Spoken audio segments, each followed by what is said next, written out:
ओम श्री गणेशाय नमः। मित्रों, श्रृंखला की इस कड़ी में हम आपको महर्षि वाल्मीकि के बारे में बताएंगे। चलिए आरंभ करते हैं। महर्षि वाल्मीकि का पहले का नाम रत्नाकर था। इनका जन्म पवित्र ब्राह्मण कुल में हुआ था, किंतु डाकुओं के संसर्ग में रहने के कारण ये लूटपाट और हत्याएं करने लगे और यही इनकी आजीविका का साधन भी बन गया। इन्हें जो भी मार्ग में मिल जाता ये उसकी संपत्ति लूट लिया करते थे। एक दिन इनकी भेंट देवऋषि नारद से हुई। इन्होंने नारद जी से कहा, तुम्हारे पास जो कुछ है उसे निकाल कर रख दो, नहीं तो जीवन से हाथ धोना पड़ेगा। देवऋषि नारद ने विनम्र होकर कहा, मेरे पास इस वीणा और वस्त्र के अतिरिक्त है ही क्या? तुम लेना चाहो तो इन्हें ले सकते हो, लेकिन तुम यह क्रूर कर्म करके भयंकर पाप क्यों करते हो? देवऋषि नारद की कोमल वाणी सुनकर रत्नाकर का कठोर हृदय कुछ द्रवित सा हो गया।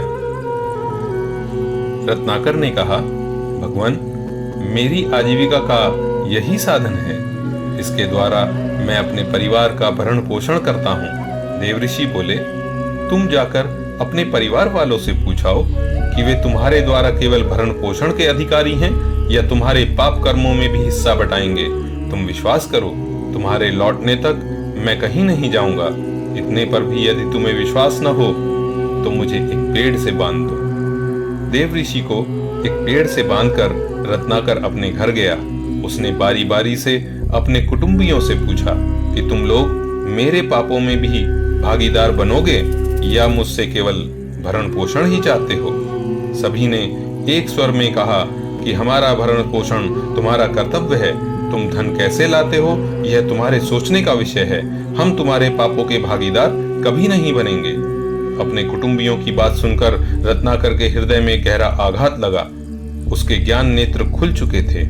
उसने शीघ्र ही जंगल जाकर देवऋषि के बंधन खोले और विलाप करते हुए उनके चरणों में गिर पड़ा। रत्नाकर के रुदन में गहरा पश्चाताप था। नारद जी ने उन्हें हृदय से लगाया और धैर्य बंधाया और राम नाम के जप का उपदेश दिया, किंतु पूर्वकृत भयंकर पापों के बोध के कारण रत्नाकर के मुख से राम नाम का उच्चारण न हो पाया। तदंतर नारद जी ने सोच समझकर उनसे मरा मरा मरा मरा जपने के लिए कहा। बार बार मरा मरा मरा मरा कहने से अपने आप ही राम राम का उच्चारण हो जाता है। नारद जी का उपदेश प्राप्त करके रत्नाकर नाम जप में निमग्न हो गए। हजारों वर्षों तक नाम जप की प्रबल निष्ठा ने उनके संपूर्ण पापों को धो दिया। उनके शरीर पर दीमकों ने अपनी बांबी बना दी। दीमकों के घर को वाल्मीकि कहते हैं। उसमें रहने के कारण ही इनका नाम वाल्मीकि पड़ा। ये संसार में लौकिक छंदों के आदि कवि हुए हैं। इन्होंने ही रामायण रूपी आदि काव्य की रचना की है। वनवास के समय भगवान श्री राम ने स्वयं इन्हें दर्शन देकर कृतार्थ किया। सीता जी ने अपने वनवास का अंतिम समय इन्हीं के आश्रम पर व्यतीत किया था। वहीं पर लव और कुश का जन्म हुआ। वाल्मीकि जी ने उन्हें रामायण का गान सिखाया।